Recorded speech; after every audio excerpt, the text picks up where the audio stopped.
Everybody wants to, the plan of the global elite was just to create a bunch of ships and not take everybody, but take a selected few, who they call a part of, the elite that didn't even choose to be the elite. So these ships that they were developing, and when I was exposed to all of this, the ships that they named were Sophia and Merlin, funny enough.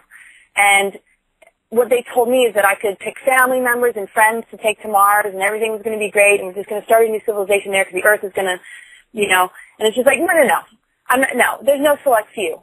We're all in this together. I'm not, that's when I really knew that this was screwed up. So, that it really is, considered, let's destroy everything and let's just plant the seed with who we think is important enough. And that's not what it's all about. Because it is under the control of something that is a very selfish, dominating, controlling being that, wants to do that with the suppression of the feminine still intact, but just, in a happy little prison that it might make,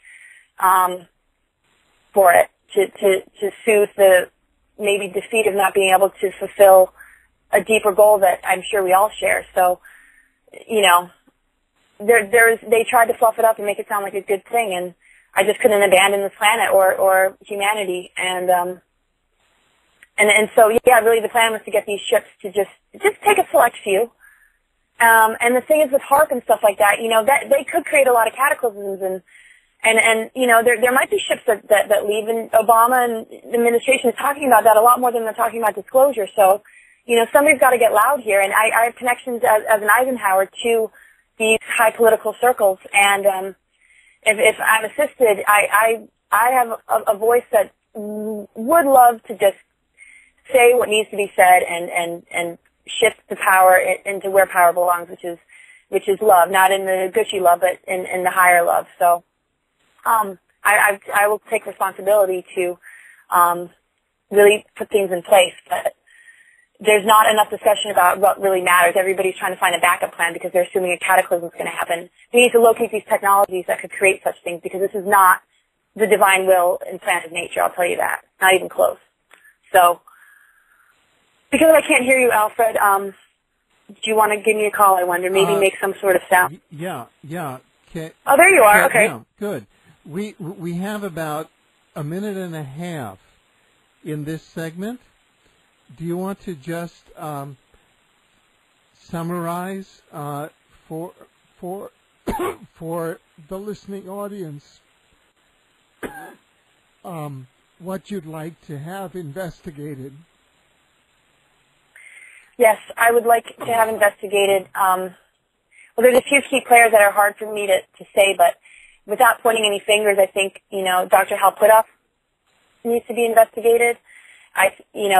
The aviary, which has been a hidden branch of the government, needs to be investigated, because these are some of the things that maybe or maybe not, but with a very strong suspicion on my part after what I've been through, are behind the technologies, behind mind control, behind chipping individuals, behind false abductions that mimic actual real abductions, and that, anything that's been covered up in the government, Obama's not that far away from me as far as somebody that I could create relations with. My mom did a speech at the Democratic Convention as a Republican that switched from the Democratic Party. If, I have the support that I need, I know that I can get myself to where I need to be to demand that some of these things happen. I've always, actually as a child, felt like I was going to have a role like this, as scary as it was. So on top of all those things needing to be investigated, there needs to be a radical movement and a truth campaign to not wait for the powers that be to discover it, but for us to demand that the powers that be do something about it and open their eyes to the dangers that we're in. Instead of thinking of Plan B, let's think about what we have happening and what is getting in the way of it. What is getting in the way of what we are really needing to create, because, going off to another planet is leaving a lot of us behind. And even though I was chosen to be one of them, why aren't I going? Because that's not what the mother goddess energy is, not what, however anybody wants to think of what the creative force of the planet is, whether they think it's just the planet is just a resource and they can't fathom that there's a personification of it in a deity form, or maybe those who don't believe in Christ. I don't know how to put it in different terms, but the will of nature wants this planet to go through this birthing process and to transmute. That's the track we're on, and we just need to pick a few of these different areas to focus on in order to just remove them as being any kind of threat, even though I don't see them as a threat. It's just, it's not good to take any chances. So,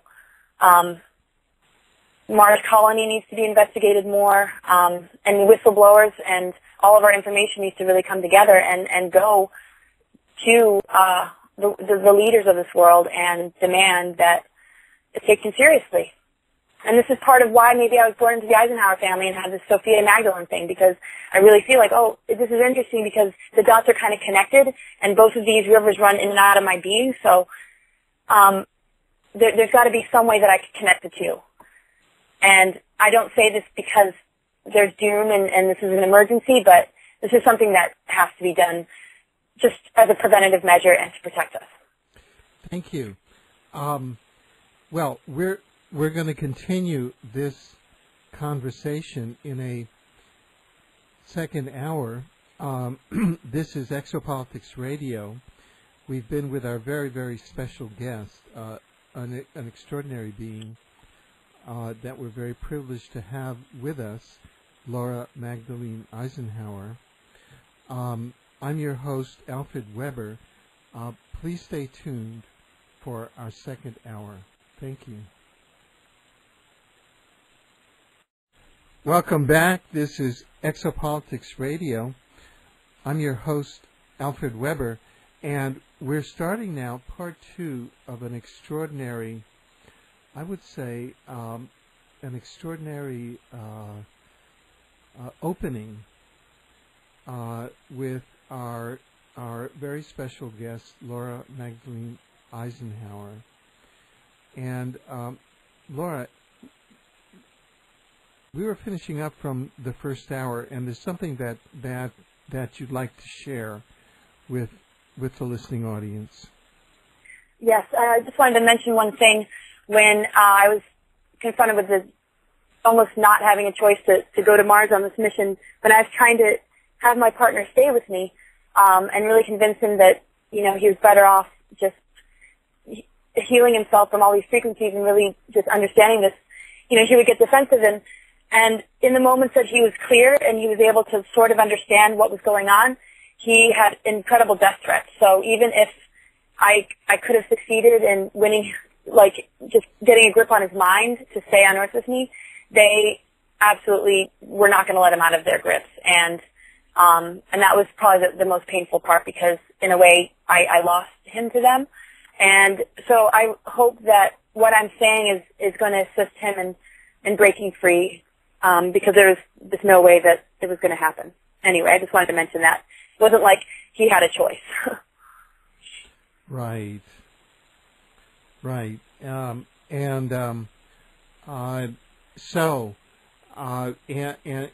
you write, all that I ask is that this be further investigated. There is still much to uncover and piece together, and that's a very,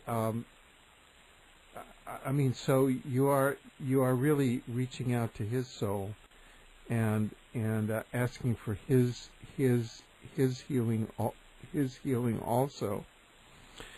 In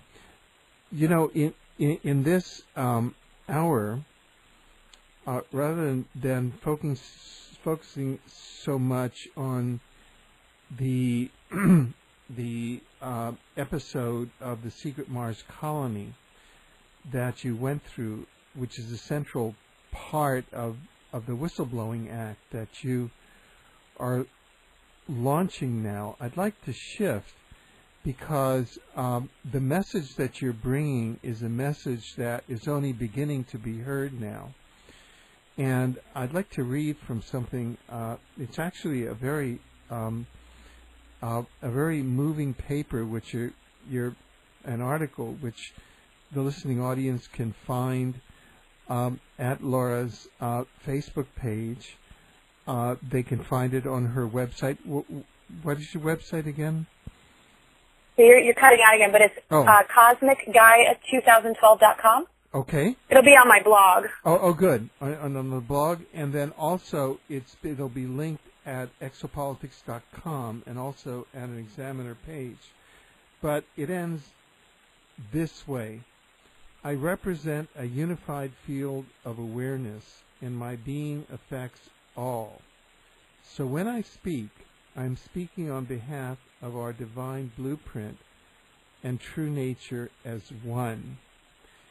And Laura, from the point of view of the divine feminine, could you just share with us what you see as unfolding in this time now on Earth? Well, I see, that the breaking free of all those agendas and the patriarchal forces. And so